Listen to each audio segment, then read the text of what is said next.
Warahmatullahi wabarakatuh.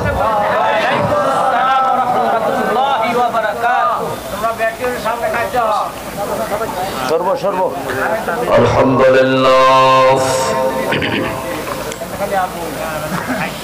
Alhamdulillah nahmaduhu wa nasta'inuhu wa nastaghfiruh wa na'udzu billahi min shururi anfusina wa min sayyiati a'malina. من يهد الله فلا مضل له ومن يضلل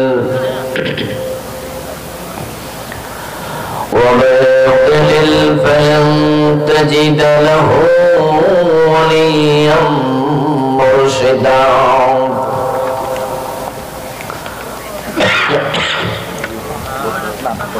وأشهد أن لا إله إلا الله وأن محمدا عبده ورسوله. أما بعد فقد قال الله تعالى في كلامه المجيد. সকলে মেহেরবানি করে আমার সাথে পড়ুন আউযু বিল্লাহি মিনাশ শাইতানির রাজীম। বিসমিল্লাহির রাহমানির রাহিম।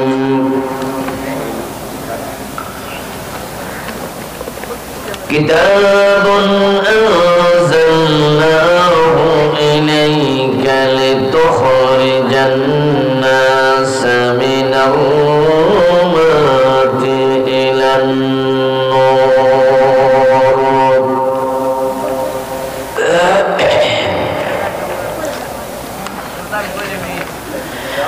بإذن ربهم إلى صراط العزيز الحميد.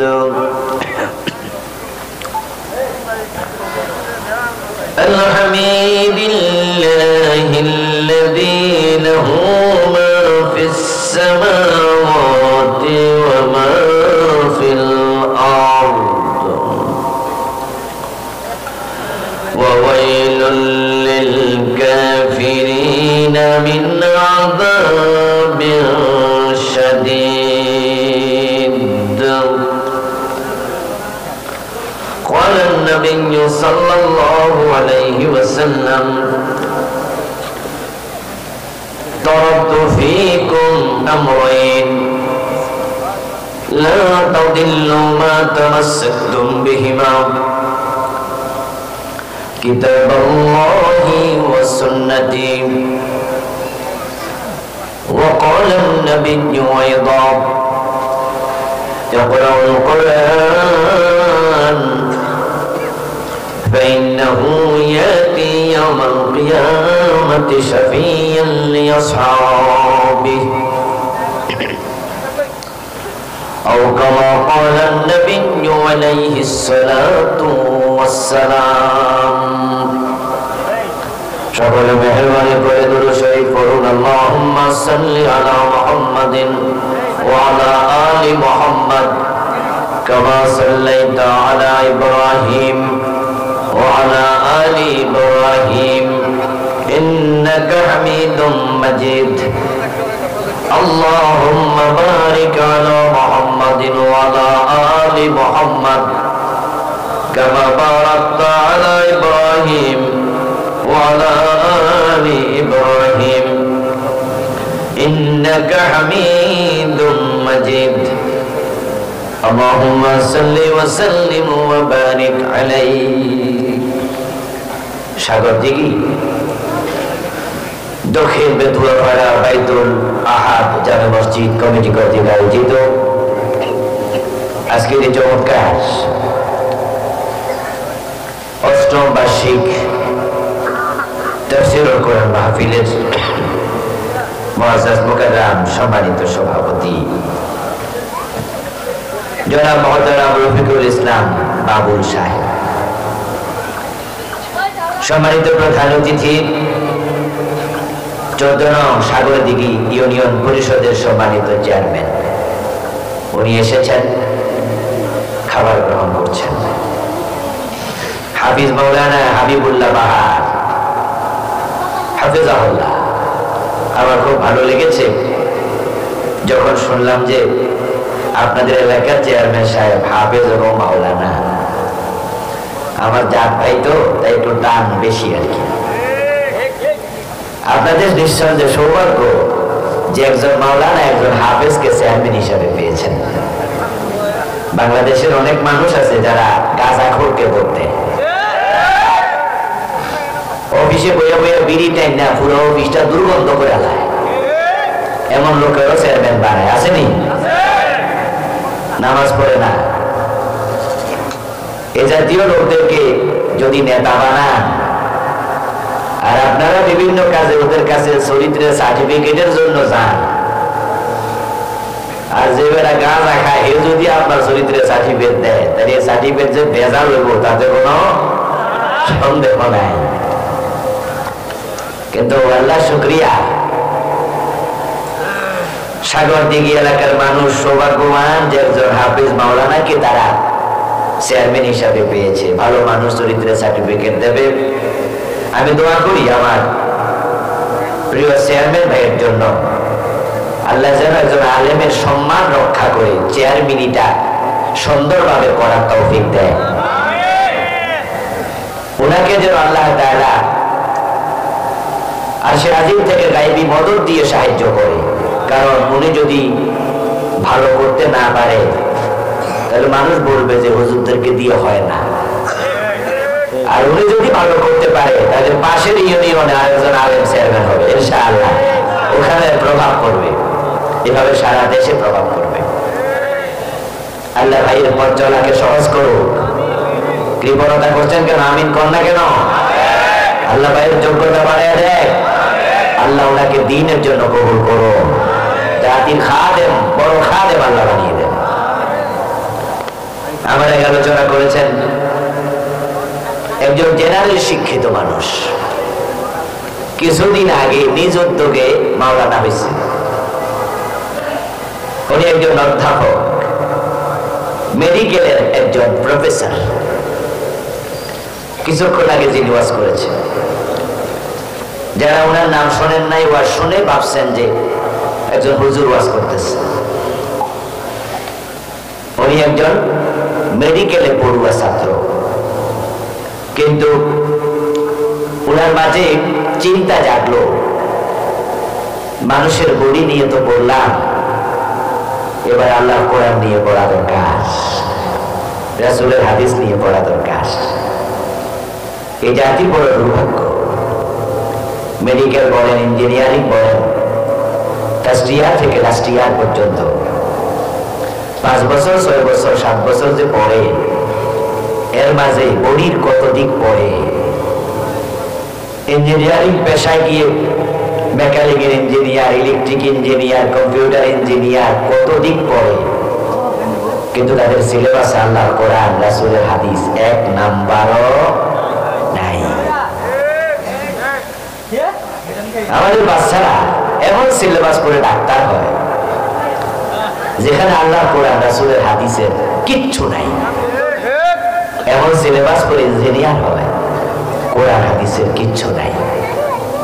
বিশ্ববিদ্যালয়ের জেনারেল সাবজেক্টে যারা পড়ে, ইংলিশ বলেন, বাংলা বলেন, ফিজিক্স, কেমিস্ট্রি, বায়োলজি, সায়েন্সের অন্যান্য সাবজেক্ট, আর্টসের জেনারেল সাবজেক্টগুলো, ম্যাথ,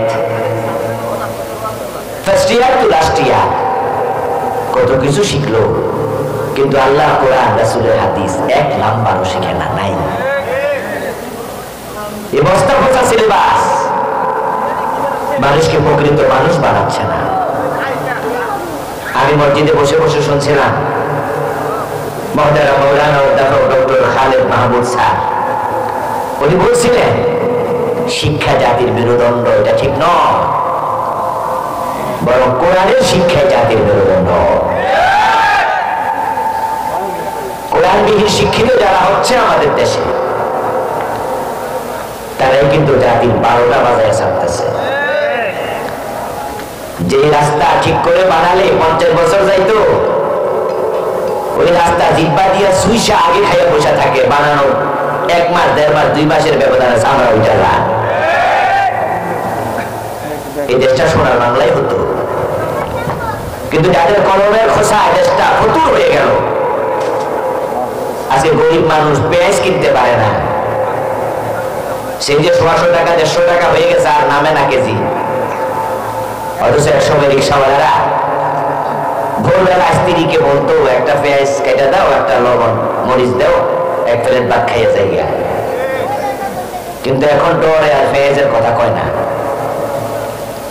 কেজি 100 টাকা, 150 টাকা 40 টাকা কেমনে কিনবে? বাজারে পেঁয়াজ কিনতে গেলে হাজব্যান্ড কাঁদে, স্বামী কাঁদে, দাম শুই না। আর বাড়িতে কাটার সময় সাজে বউ কাঁদে। তো পেঁয়াজের নাম কেমনে নেবে? জামাই বউ দুজনে তো কাঁদা লাগে। দাম বেড়ে গেছে আকাশ চুম্বি। এক একটা ডিমের দাম যে 11 টাকা 10 টাকা হয়ে গেল, নামার কোনো বন্ধ নাই।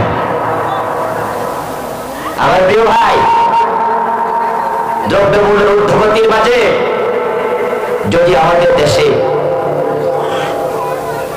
কোটি কোটি ডলার রিজার্ভ থাকতো, তাহলে ইউক্রেন যুদ্ধে, রাশিয়ার যুদ্ধে, দ্রব্যমূল্যের ঊর্ধ্বগতির বাজারে সরকার চাইলে ভর্তুকি দিত। ভর্তুকি দিলে পেঁয়াজের দাম, ডালের দাম, চালের দাম, চিনির দাম কমে যেত, ঠিক না? কিন্তু ভর্তুকি কোথেকে দেবে? রিজার্ভ তো খালি। টাকা তো সব কানাডায় চলে গেছে, বেগম বাড়ায় বাড়ি বানাচ্ছে। এবার আপনাদের কাছে আমি প্রশ্ন রেখে আলোচনা শুরু করবো ইনশাআল্লাহ। যারা দেশটাকে ফতুর বানালো, দেশের হাজার হাজার কোটি টাকা লুট করলো, তারা কি মূর্খ? তারা কি বকনা? তারা কি সিগনেচার জানে না? নাকি MA পাস BA পাস? তারা শিক্ষিত।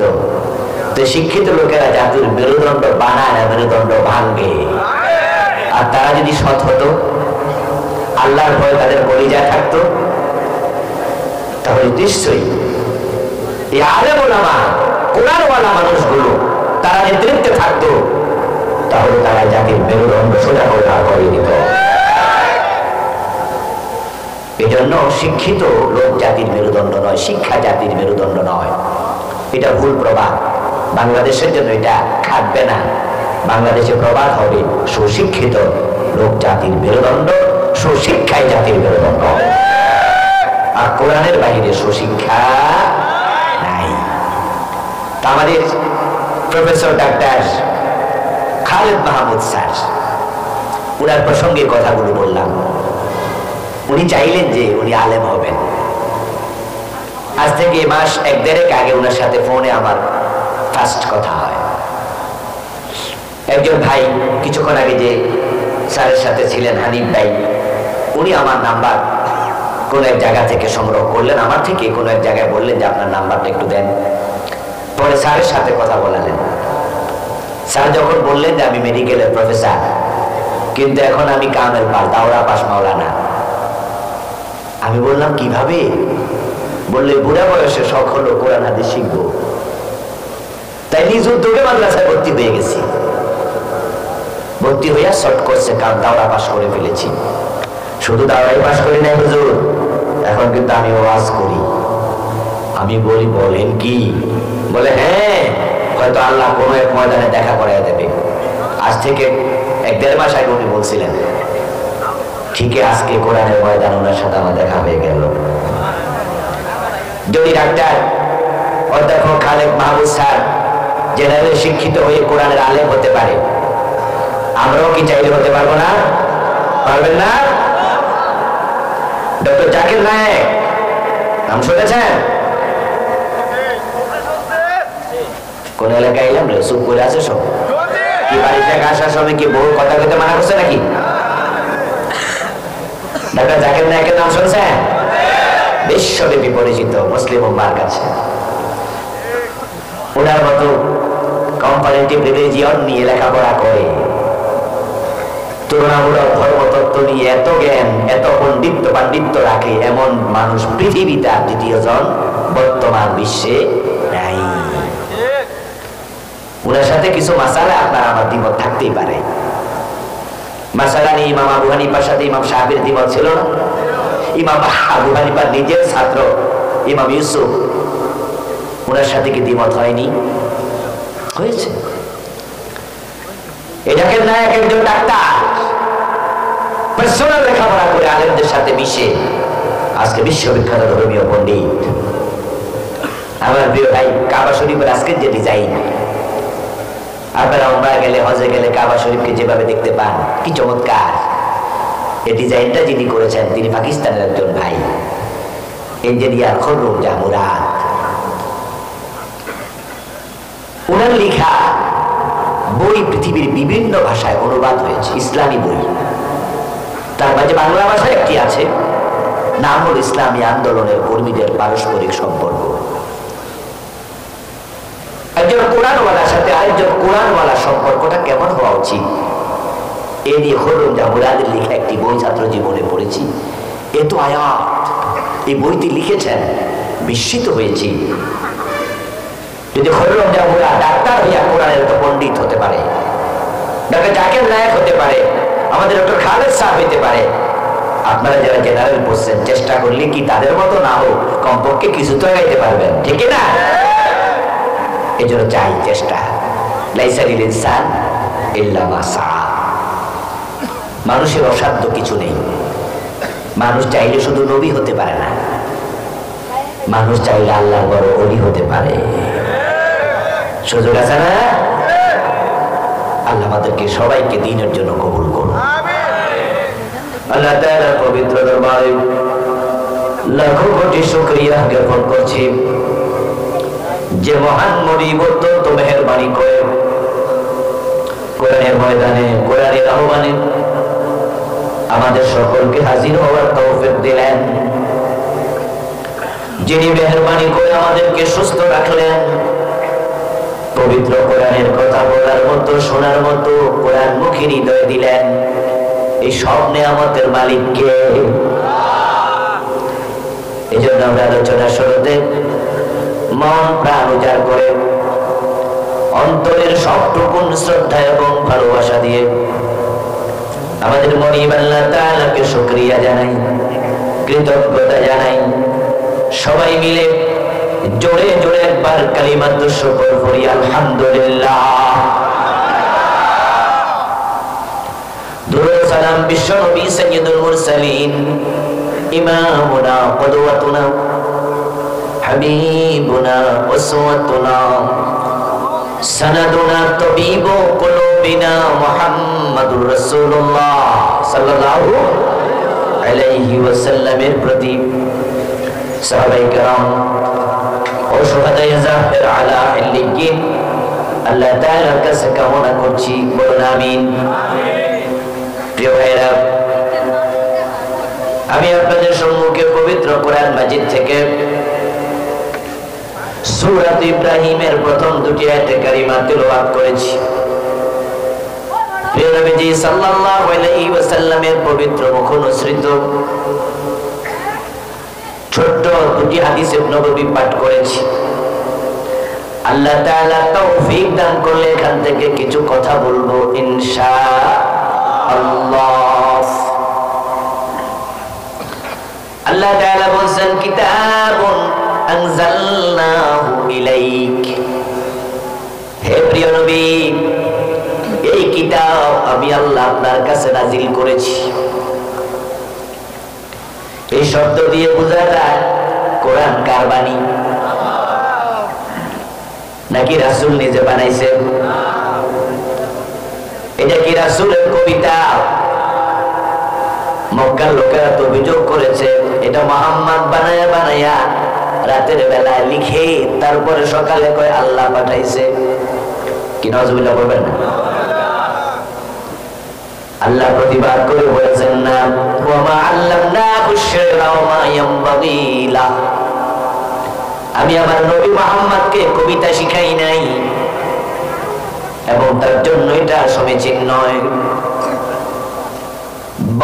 কিতাব আনজালনাহু ইলাইক, এটা এমন এক কিতাব আমি আল্লাহ আপনার কাছে নাজিল করেছি। ইন্না আনজালনাহু ফি লাইলাতিল কদর, আমি এটা নাজিল করেছি কদরের রাতে। কোন রাতে? শাহরু রমাদান আল্লাযী উনজিলা ফীহিল কুরআন, আমি কোরআন রমাদান মাসে নাজিল করেছি। গতকালকে সবে বরাত গেছে, ঠিক না? গত রাতে কোরআন নাজিল হয়েছিল। কি আপনাদের এলাকায় হুজুররা কেউ ওয়াজ করছে নি কোনো যে সবে বরাতের রাতে কোরআন নাজিল হয়েছে? আল্লাহ সারাইছে। কেউ কত আয়াত দিয়ে ওয়াজ করেন না, নাযালনাহু ফি লাইলাতিন মুবারাকাহ ইন্না কুন্না মুনজিরিন ফিহা ইউফরাকু কুল্লু আমরিন হাকীম। এই আয়াত দিয়ে নাকি বোঝা যায় সবে বরাতে কোরআন নাজিল হয়েছে? না, কোরআন নাজিল হলো রমাদান মাসের কদরের রাতে। কেন নাজিল হলো? চুমুকে তাকে রাখার জন্য নয়, জিন ভূত ফু দিয়ে তাড়ানোর জন্য নয়, তাবিজ লিখে গলায় ঝুলানোর জন্য নয়, মা বাবা মারা গেলে দল বেঁধে গোল হইয়া তেলাওয়াত করে সওয়াব কামাইয়া জান্নাতের মাঝখানে ধাক্কায় ঢেলে দেবেন এই আশায় নয়। এগুলো 500 জিনিস, এগুলো মেইন জিনিস নয়। কোরআন সব খাবেন, কোরআন গিলাপে পড়বেন, কোরআন তাকে রাখবেন, কোরআন পড়ে ফু দেবেন, কোরআন পড়ে দোয়া করবেন, সব ঠিক, কিন্তু এর জন্য কোরআন আসে নাই। কোরআন এসেছে হুদাল লিন্নাস ওয়া বাইয়িনাতিন মিনাল হুদা ওয়াল ফুরকান। এই কোরআন মানুষকে জান্নাতের পথ দেখাতে এসেছে।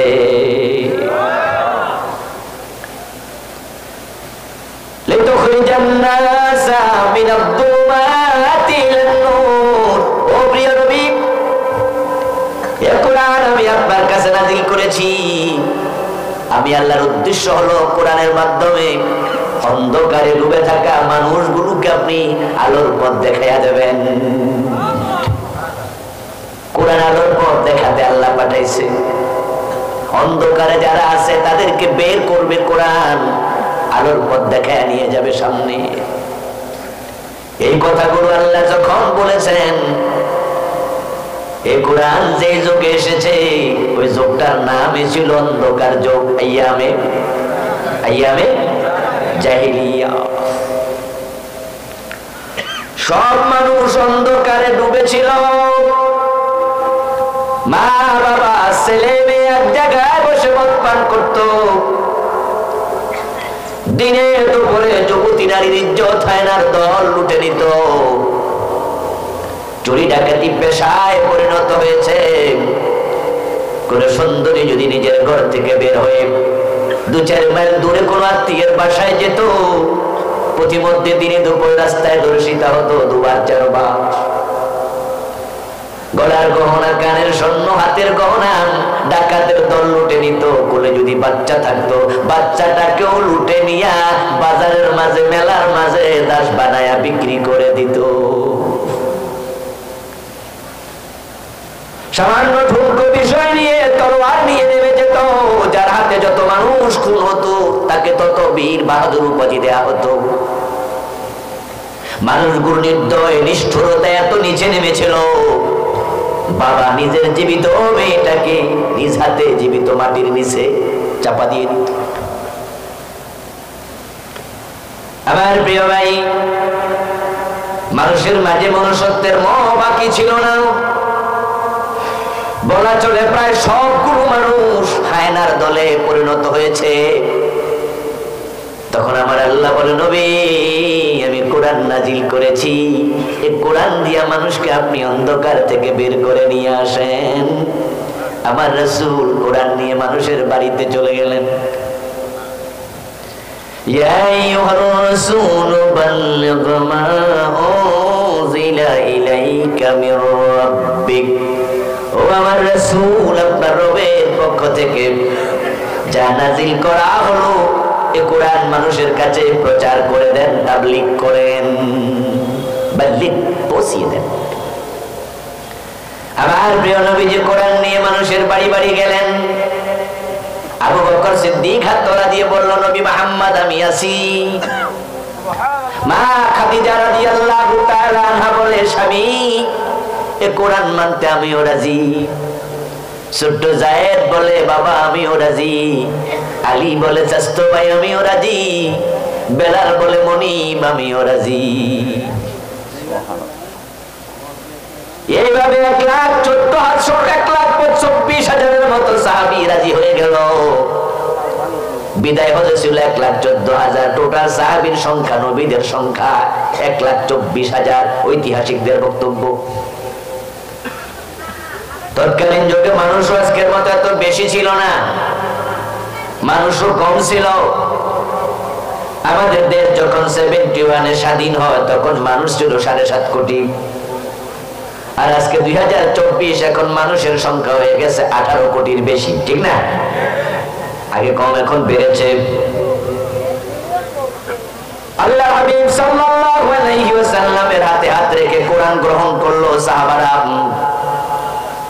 তামাম দুনিয়ার মানুষ রাসূলের আগমনের যুগের নাম দিয়েছে আইয়ামে জাহিলিয়া, অন্ধকার যুগ, অজ্ঞতার যুগ, বর্বরতার যুগ, তমসার যুগ, দি ইরা অফ ইগনোরেন্স, আইয়ামে জাহিলিয়া।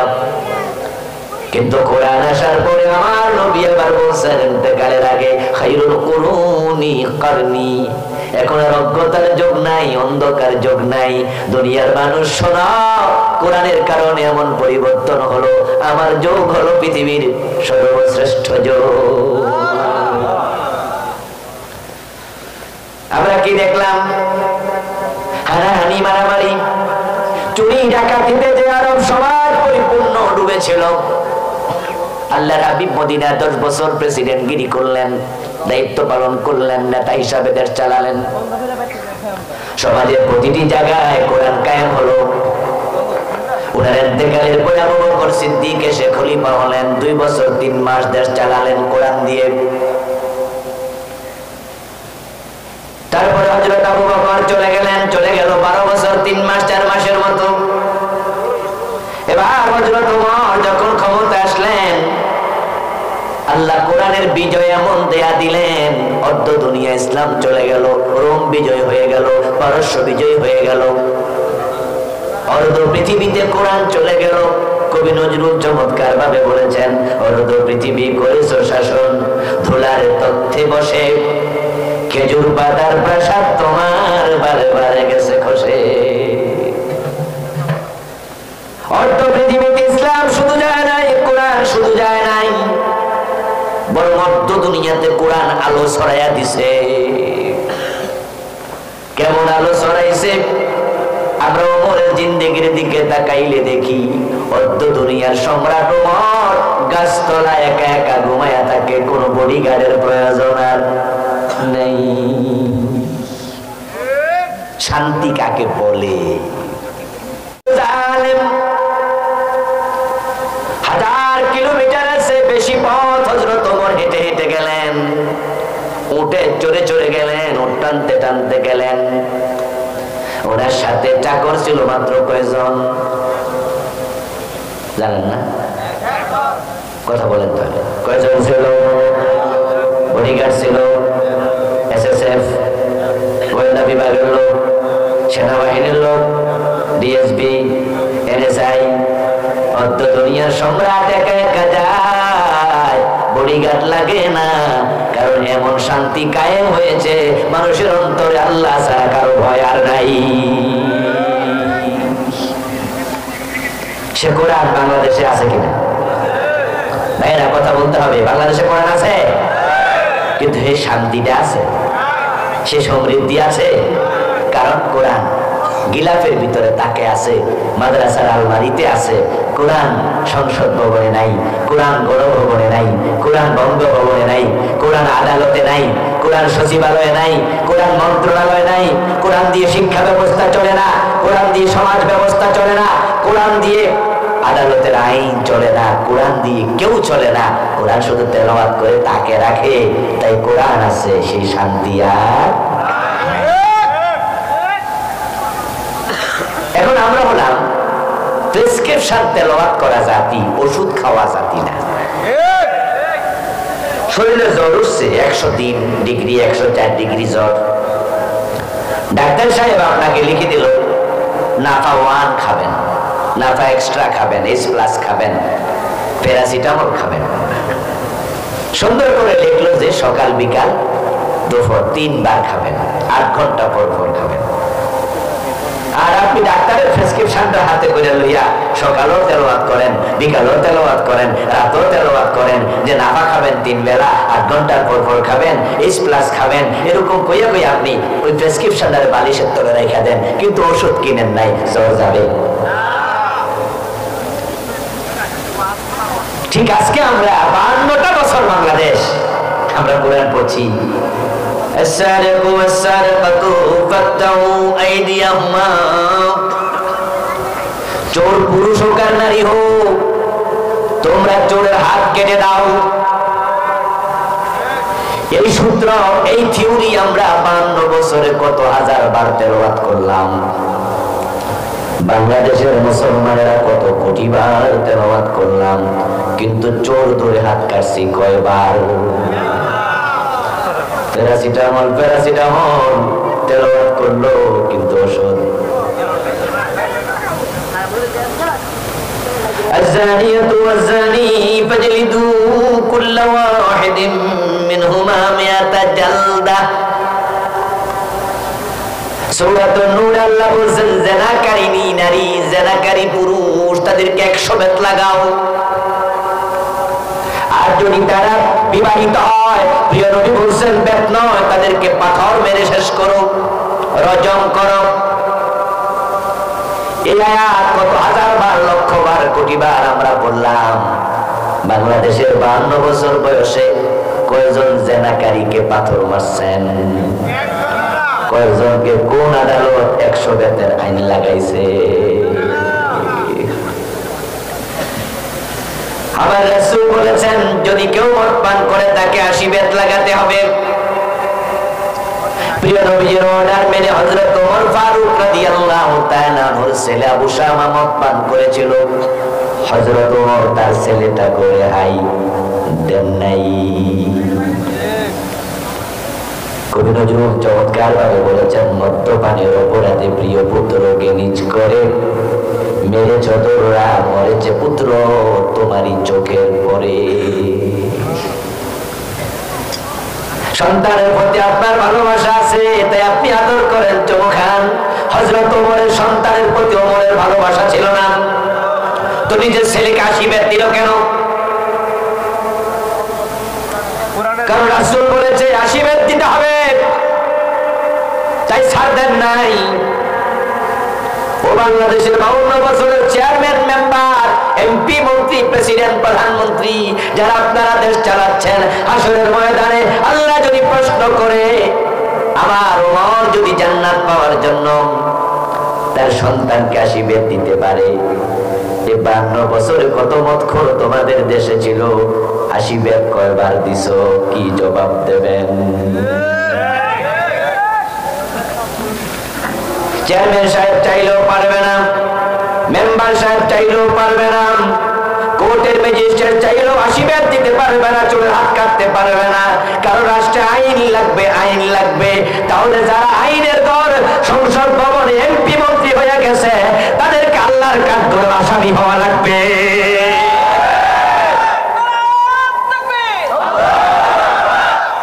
শুধু তারাই সেদিন জবাব দিতে পারবে যারা পক্ষে ছিল। ওই সংসদের ভিতরে যারা আল্লাহর আইনের পক্ষে ছিল, সেদিন তারা বলবে প্রভু তুমি তো দিলের খবর জানো, তুমি দেখো আমার দিলে তোমার আইনের পক্ষে অবস্থান ছিল কিনা। কিন্তু আমরা তো ছিলাম 10 জন, 15 জন, 20 জন, 25 জন। আর তোমার আইনের বিপক্ষে ছিল 250 জন, 350 জন। তো সংসদের সদস্য আছে 300, আমরা 20 জন থাইকা লাভ কি? আমরা চাইলেও পারি নাই। আর আল্লাহ অন্তরের দিকে তাকাবেন, তাকায় বিচার করবেন। আফালা ইয়ালামু ইযা বুসিরা মা ফিল কুবুর ওয়া হুসিলা মা ফিস সুদুর। সামর্থ্য এবং কলবের অবস্থান আল্লাহ দুইটা একসাথে মিলাবেন। কলবে কি ছিল, সামর্থ্য ছিল কিনা, আল্লাহ দুটা মিলে যখন দেখবেন কলবে ছিল কিন্তু সে সামর্থ্যের কারণে পারে নাই, তাহলে আল্লাহ তাআলা তাদেরকে হয়তো মাফ করে দেবেন। কিন্তু যারা 52 বছর প্রধানমন্ত্রী প্রেসিডেন্ট হইয়া দেশ চালাইছে, তাদের তো সামর্থ্য ছিল, তারা আল্লাহর কোরআনের আইন বাংলাদেশে কায়েম করে নাই, ব্রিটিশ আইনে দেশ চালায়। হাসরের ময়দানে সবগুলাকে আসামি হওয়া লাগবে। সাবধান, সাবধান আমাদের দেশের নেতারা। আপনাদেরকে আমরা ভিডিওর মাধ্যমে, ইউটিউবের মাধ্যমে মেসেজ দিচ্ছি, কারণ প্রধানমন্ত্রী প্রেসিডেন্ট ওনারা তো আমাদের ওয়াজে আসবে না, ওয়াজ শুনবে না, ওদেরকে ওয়াজ শোনানো সহজ না। কিন্তু ভিডিওর কারণে ঘরে বসে তো ওয়াজ শোনা যায়, ঠিক না? এই মেসেজটা যাবে আখিরাতে, আমরা আল্লাহর কাছে বলতে পারবো আমরা আলেমরা মেসেজ দিয়েছি, ভয় পাই নাই, ঠিক না? আমরা ভয় পাই নাই, আমরা মেসেজ দিয়েছি। এই কোরআন এসেছিল এমন একটি যুগে, যে যুগে সমাজের 100% মানুষ ছিল খারাপ, 199.99। এই যে আজকের মাহফিলে আপনারা যারা আমার সামনে আছেন, আমার সাথে আছেন, সকাল থেকে পর্যন্ত পানি পান করেন নাই এমন কেউ কি আছেন? হাত তোলা দেন তো দেখি। কথা কিন্তু বুঝে হাত তোলা দেবেন। আজকে সকাল থেকে এখন পর্যন্ত পানি পান করেন নাই কেউ কি আছেন নাকি? নাই। আরব দেশে যদি এরকম বড় মজলিস থাকতো আর জিজ্ঞেস করা হতো যে আজকে সকাল থেকে পর্যন্ত কে কে মদ খান নাই, হাত তোলা দেন, আপনাদের মতো কেউ হাত তুলতো না। কারণ মদ ছিল পানির চেয়ে আসল আরো বেশি জরুরি তাদের কাছে। 3টা ডব্লিউ তাদের জীবনের অবিচ্ছেদ্য অংশ ছিল। 3টা ডব্লিউ, ওয়াইন, ওয়েন এন্ড ওয়ার। যৌথ মদ এবং নারী তাদের রক্তের সাথে মিশে গিয়েছিল। মদ ঘরে ঘরে, বাড়িতে বাড়িতে ছিল, সবাই মদখোর। এরকম কোন মজলিসে যদি প্রশ্ন করা হতো জীবনে জেনা করেন নাই কে কে, হাত তোলা দেন, হয়তো একজন হাত তুলতো না, কারণ সবাই ছিল জেনাকারী। ওই যে আমি 100% না বলে 99.99 বলেছি, সামান্য খালি রাখছি, কারণ লাখ লাখ মানুষের ভিড়ে 2-1 জন ভালো ছিল। যেমন হযরত আবু যর গিফারি, উনি কখনো মূর্তি পূজা করেন নাই। যেমন হযরত আবু বকর সিদ্দিক রাদিয়াল্লাহু তাআলা আনহু কখনো মদ পান করেন নাই। মা খাদিজাতুল কুবরা কখনো জিনা করেন নাই। এজন্য মক্কার মুশরিকরাও মা খাদিজার নাম দিয়েছিল খাদিজা তাহেরা। সুবহানাল্লাহ। কি নাম দিয়েছিল? ওয়াজ কিছু বাড়ি নিয়েন, খাদিজা তাহেরা। কি নাম দিছে? খাদিজা তো মা বাবাই দিছে, আর আরবের লোকেরা দিছে শেষটা তাহেরা। তাহেরা মানে হলো পুত পবিত্র নারী। যারা করতো না, মদ খেত না, শিরিক করতো না, এমন মানুষ হাজারে 2-1 জন পাওয়া কঠিন। 100 জন পাইলে কয় 99%।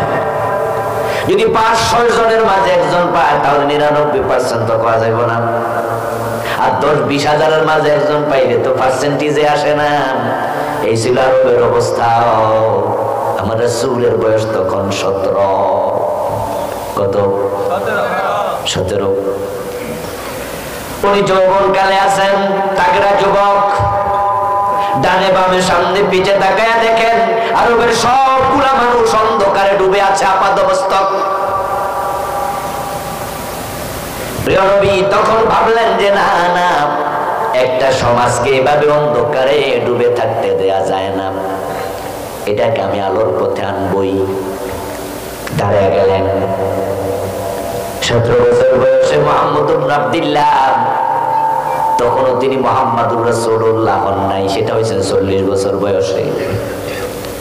ওই আব্দুল্লাহর বেটা মুহাম্মদ দাঁড়িয়ে গেলেন, সমবয়সী যুবকদেরকে ডাকলেন, একটা মিটিং করলেন, প্রস্তাবনা রাখলেন, ও মক্কার যুবকেরা, এই যে তোমরা দেখো রাজধানী চিন্তায় মদ পান, খুন, দর্শন, অপহরণ, এই মানুষগুলো কত অন্যায় করছে তোমরা দেখছো। আমরা চাই সমাজটাকে পরিবর্তন করতে, তোমরা আমার সাথে একটু যোগ দাও, আমরা একটা সংগঠন বানাই। যুবকেরা বলল ঠিক আছে আগান, আমরা রাজি। একটা সংগঠন বানাইলেন, নাম দিলেন হেল্পফুল ফুজুল। রাসূলুল্লাহর বয়স কত? মাশাআল্লাহ, আবার বলেন কত? হেল্পফুল ফুজুল সংগঠনের প্রিয় নবী হলেন প্রতিষ্ঠাতা, সভাপতি। এবার যুবকদেরকে সাথে নিয়ে এলাকার বিভিন্ন বাজারে যাইয়া, বিভিন্ন মানুষের বাড়ি যাইয়া সবাই মিলে বলতে থাকলেন, চুরি ছেড়ে দাও, ডাকাতি ছেড়ে দাও, মেয়েদেরকে জীবিত কবর দিও না, দর্শন করো না, খুন করো না। দাওয়াতি কাজ চালালেন, সমাজ পরিবর্তনের চেষ্টা করলেন, কিন্তু হলো না। চেষ্টা তো করলেন। রাসূলুল্লাহর চেষ্টা প্রমাণ করে আমরা যারা সমাজ পরিবর্তন চাই, ঘুমায়া থাকলে হবে না, আমাদেরও চেষ্টা করা দরকার আছে না? এই যে আমাদের দেশে রাস্তা সামরা থাকে না, আমাদের দেশটার কোটি কোটি টাকা লোপাট করে একদল লোক পৃথিবীর বিভিন্ন দেশে বাড়ি বানায়। আমাদের দেশটার মাঝে কত শান্তি, দ্রব্যমূল্যের ঊর্ধ্বগতি। রমজান মাস আসতেছে, আরে এই রমাদান মাসে ভালো কইরা ইফতার খাইতে পারবে না, সাহারিটা খাইতে পারবে না, অর্ধেক খাইয়া রোজা রাখবে, এমন গরিব মানুষ নাই। আর উত্তরবঙ্গে খোঁজ নিয়ে, উত্তরবঙ্গে খোঁজ নিয়ে শীতের কাপড় কিনতে পারে না, কম্বল কেনার টাকা নাই। টেলিভিশনের খবরে দেখলাম কাওরান বাজারে এক মুরব্বী লাউ কিনতে যায় কাঁদতেছে। সাংবাদিক প্রশ্ন করলো, মুরব্বী দ্রব্যমূল্যের খবর কি?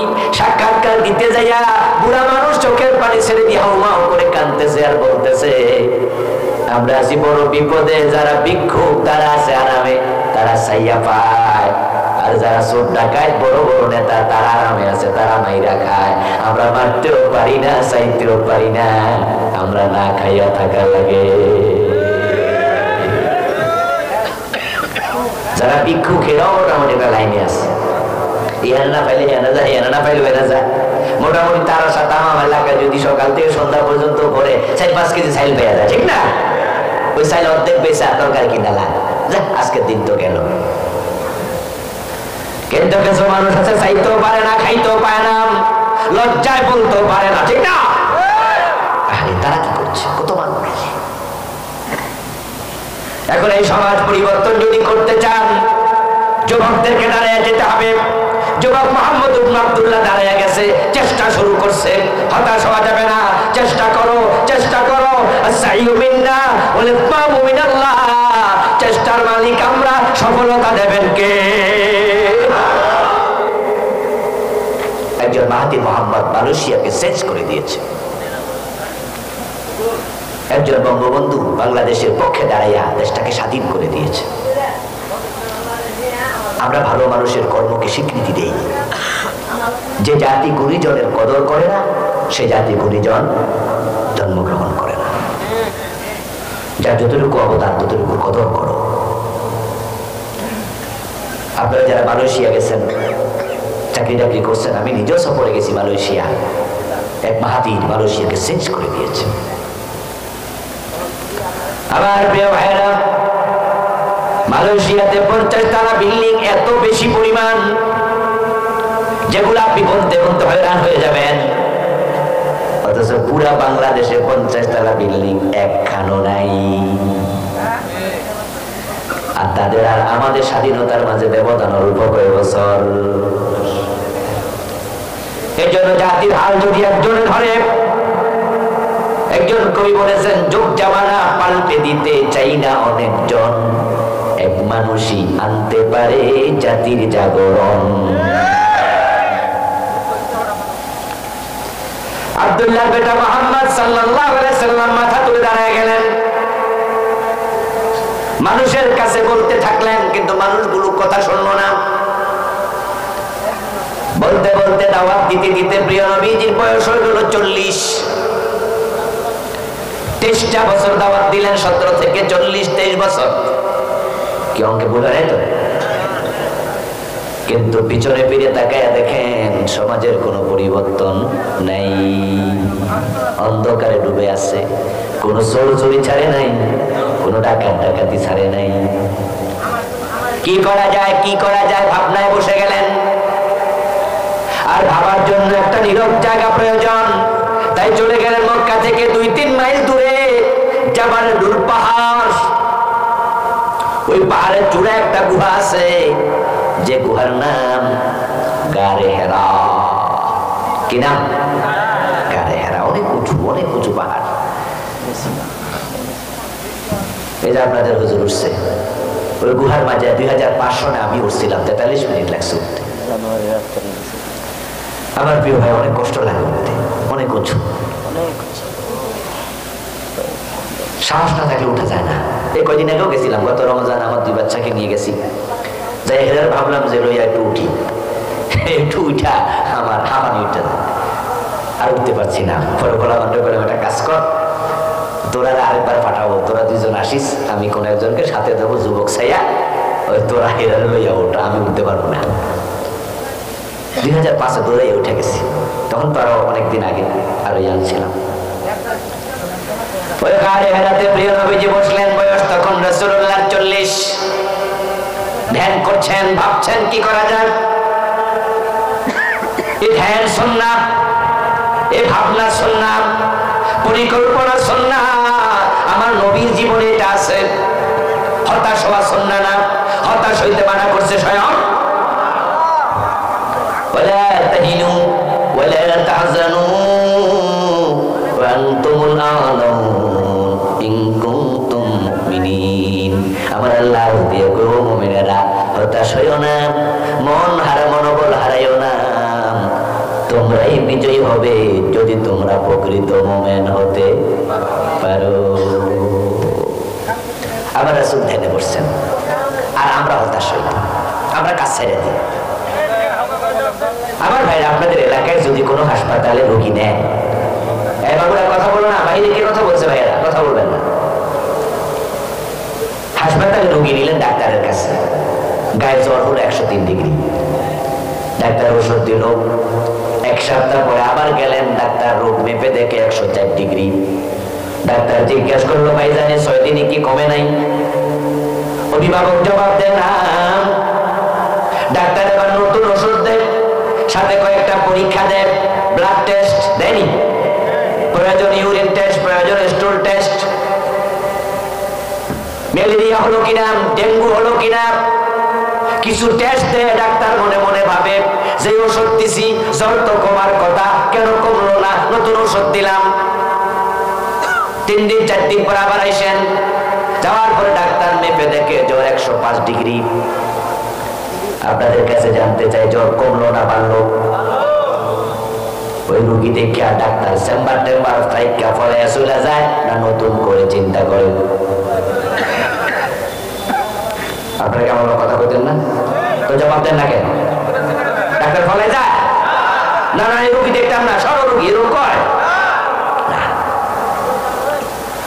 ডাক্তার রিপোর্ট গুলো ভালো করে দেখে, ওষুধ তো ঠিক আছে, কিন্তু কেন জ্বর যায় না?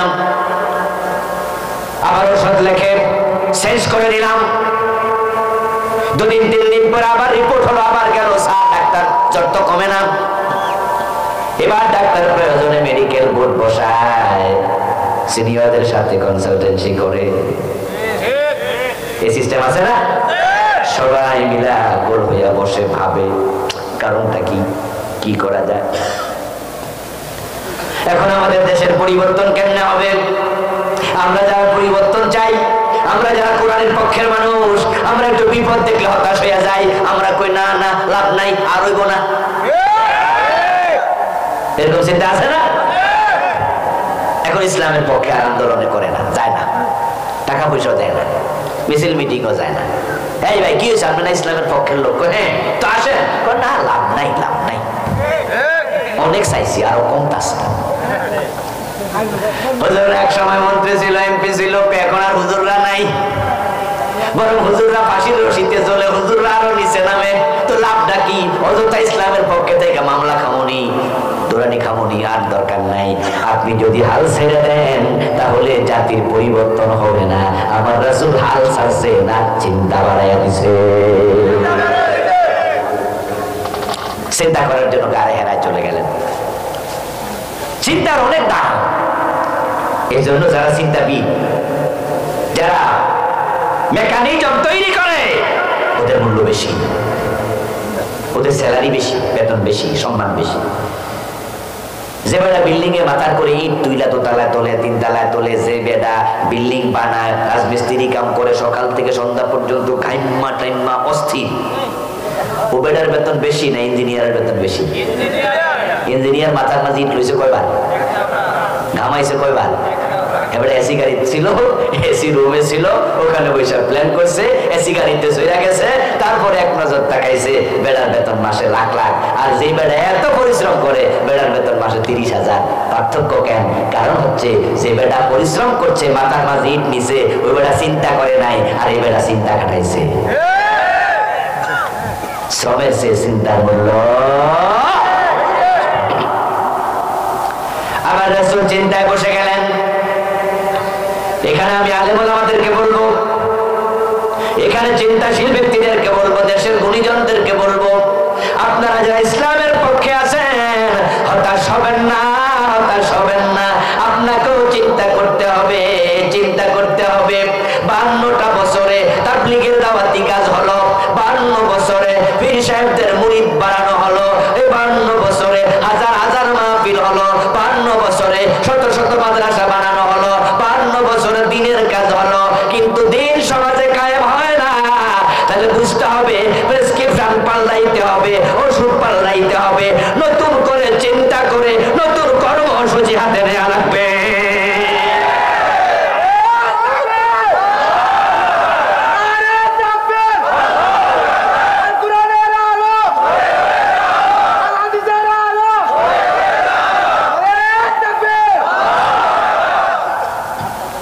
আমার প্রিয় ভাই, তুরস্কের এরদোয়ান, একটা ব্যক্তির চিন্তা, তুরস্কের মাঝে ইসলাম বিপ্লবের পথে যাচ্ছে। গিয়েছে বলিনি, যাচ্ছে বলেছি। কারণ যে জগদ্দল পাথর তুরস্কবাসীর মাথার উপরে ওই দুষ্ট কামাল পাশা চাপাইয়া দিয়ে গেছে, ওটাকে সরাইয়া ইসলামের বিপ্লব করা সহজ নয়। কামাল পাশা তুরস্কে ধর্ম নিরপেক্ষতা আমদানি করেছিল ফার্স্ট ক্লিশে। এর আগে মুসলিম দেশে ধর্ম নিরপেক্ষতা ছিল না। ধর্ম নিরপেক্ষতার দোহাই দিয়া জালেম কামাল পাশা, কেউ কেউ বলে কামাল আতাতুর্ক, আমি বলতে রাজি নই। আতা মানে হচ্ছে দান, গিফট, তুর্ক মানে তুরস্ক, আতাতুর্ক মানে হচ্ছে তুরস্কের জন্য দান। বরং জালেম ক্ষমতা আসার পরে আযান পর্যন্ত নিষিদ্ধ করেছে, আরবি হরফে কোরআন তেলাওয়াত পর্যন্ত করতে পারত না। তুরস্কের মুসলিম মা বোনেরা বোরকা পরা দূরের কথা, চুল ঢেকে রাখা পর্যন্ত নিষেধ করেছে, স্কার্ফ পরতে দিত না। জালেম কাকে বলে? মারবুকা বাকাচি নামে একজন বোন যখন এমপি হলো, নাজমুদ্দিনের বাগান যখন ও দেশের প্রধানমন্ত্রী হলো, এর কাছাকাছি সময়ে ওদের দল থেকেই শিক্ষিত বোন, পিএইচডি হোল্ডার, এমপি হওয়ার পরে তিনি বললেন যে না, সংসদ ভবনে আমি মাথার চুল খোলা রেখে ঢুকবো না। তিনি তখন ও দেশের আইন ভেঙে মাথায় স্কার্ফ পরে ঢুকলেন। আর সংসদের স্পিকার ওনার বিরুদ্ধে বিল উত্থাপন করলো, অন্য জালেম এমপি গুলা সাপোর্ট করলো। সাপোর্ট করার কারণে মারবুকা বাকাচি নামে বোনের এমপি পদ শুধু বাতিল করেনি, নাগরিকত্ব ক্যান্সেল করে দিয়েছে, দেশ থেকে বের করে দিয়েছে। এই ছিল তুরস্ক।